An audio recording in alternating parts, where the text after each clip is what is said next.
కొలికిపూడికి కోట్లు ఎక్కడి నుంచి వచ్చాయి? ఈ మాట గత 2 రోజులుగా సోషల్ మీడియాలో మారుమోగిపోతుంది. చంద్రబాబు వచ్చి కొలికిపూడి కేసినేని చిన్ని మధ్య పంచాయతీని సెటిల్ చేస్తా, ఎవరిని ఉపేక్షించను అని వార్నింగ్ కూడా ఇచ్చారు కదా. ఈ వార్నింగ్ ఇచ్చిన టైంలో కొలికిపూడి మీద ప్రశ్నల వర్షం ఒక పక్కన కురుస్తూ ఉంటే చంద్రబాబు ఎలాంటి యాక్షన్ తీసుకుంటారు, అసలు కొలికిపూడి మీద చర్య తీసుకునే అవకాశం ఉందా అనే చర్చ కూడా ఒక సెక్షన్ ఆఫ్ రాజకీయ వర్గాల్లో చాలా లోతుగా జరుగుతోంది. ఇది కేవలం ఒక పార్టీకి సంబంధించిన అంతర్గత వ్యవహారం కాదు. ఎందుకంటే ఒక ఎంపీ మీద ఎమ్మెల్యే సీరియస్ ఎలిగేషన్స్ చేశారు. సహజ సంపదకి సంబంధించి లిక్కర్ సిండికేట్కి సంబంధించిన ఆరోపణలు అందులో ఉన్నాయి కాబట్టి ఈ వివాదం పూర్తిగా ప్రజలకు సంబంధించినది. అందుకోసమే అసలు కొలికిపూడి వ్యవహారం రాజకీయంగా ఎలాంటి ఇంపాక్ట్ చూపించవచ్చు, చంద్రబాబు ఎలాంటి నిర్ణయం తీసుకోవచ్చు.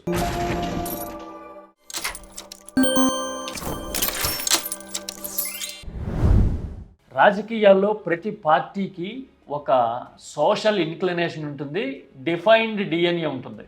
అందుకోసమే ఏదైనా ఒక గొడవ జరిగినప్పుడు ఆ పార్టీ అభిమానులు ఏ సైడ్ తీసుకోవాలి అనేది వాళ్ళకి ప్రత్యేకంగా చెప్పక్కర్లా, వాళ్ళకి అర్థమైపోతుంది. సామాజిక కోణాన్ని బట్టో ఆర్థిక దన్నుని బట్టో వాళ్ళు సైడ్ తీసేసుకుని ఆర్గ్యుమెంట్ చేయడం మొదలు పెట్టేస్తారు. కొలికిపూడి వర్సెస్ కేసినేని చిన్ని విషయంలో ఇదే జరుగుతోంది. అందరూ అసలు కొలికిపూడి 5 కోట్లు ఇచ్చాను అని చెప్తున్నాడు కదా, ఆయనకి అన్ని డబ్బులు ఎక్కడివి అని అడగటం మొదలు పెట్టారు. బహుశా వీళ్ళ తెలివిని ఆయన ముందే డీకోడ్ చేశాడు కాబట్టి చాలా కేటగారికల్ గా క్లియర్ గా వాట్సాప్ స్టేటస్ లోనే ఎన్ని లక్షలు ఎక్కడెక్కడ ఎవరికి పంపాను అనే వివరాలు అందులో చెప్పాడు. తర్వాత 3.5 కోట్లు ఆయన మిత్రులు సమకూర్చారు అని చెప్పాడు. వెరీ క్లియర్ కదా. ఒక ఎమ్మెల్యేగా పోటీ చేసి గెలిచిన వ్యక్తి లక్షలైతే పూల్ చేసుకోగలుగుతాడు, లక్షల సామర్థ్యం అయితే ఆయన ఖచ్చితంగా ఉండుంటుంది. ఆయన చెప్తున్నది కూడా అదే. రాజకీయాల్లో ఫండ్ రైజింగ్ అనే మాటకి చాలా వైబ్రేషన్ ఉంటుంది కదా.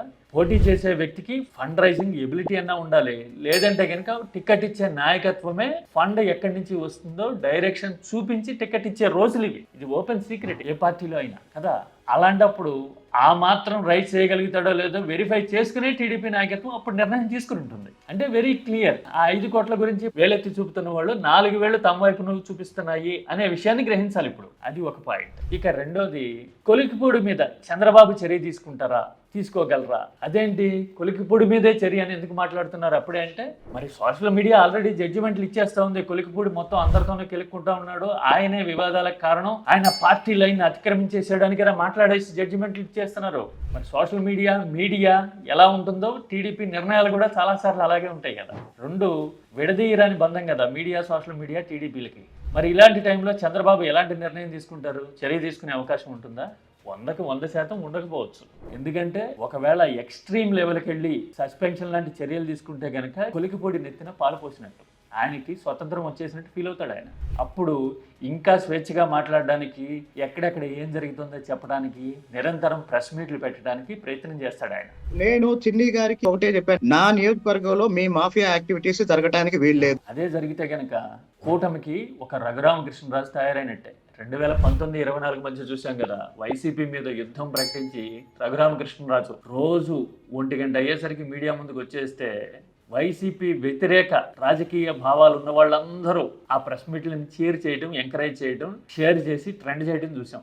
ఇప్పుడు కొలికిపూడి కూడా అలాంటి అడ్వాంటేజే వచ్చే అవకాశం ఉంటుంది. పైగా కొలికిపూడి అకాడమిక్ క్వాలిఫికేషన్స్లోను, రీసెర్చ్లోను చాలా గట్టి బేస్ ఉన్న వ్యక్తి కూడా. పైగా సామాజికంగా కొలికిపూడిని తప్పుపట్టడానికి ప్రయత్నం చేస్తే గనక అది రాజకీయంగా ఆ పార్టీకే నష్టం అవుతుంది. అందుకని ఇవన్నీ తెలుసు కాబట్టే చంద్రబాబు చర్య వరకు వెళ్ళకపోవచ్చు. మరి వెళ్ళకపోతే కనుక కాన్సిక్వెన్సెస్ ఎలా ఉంటాయి?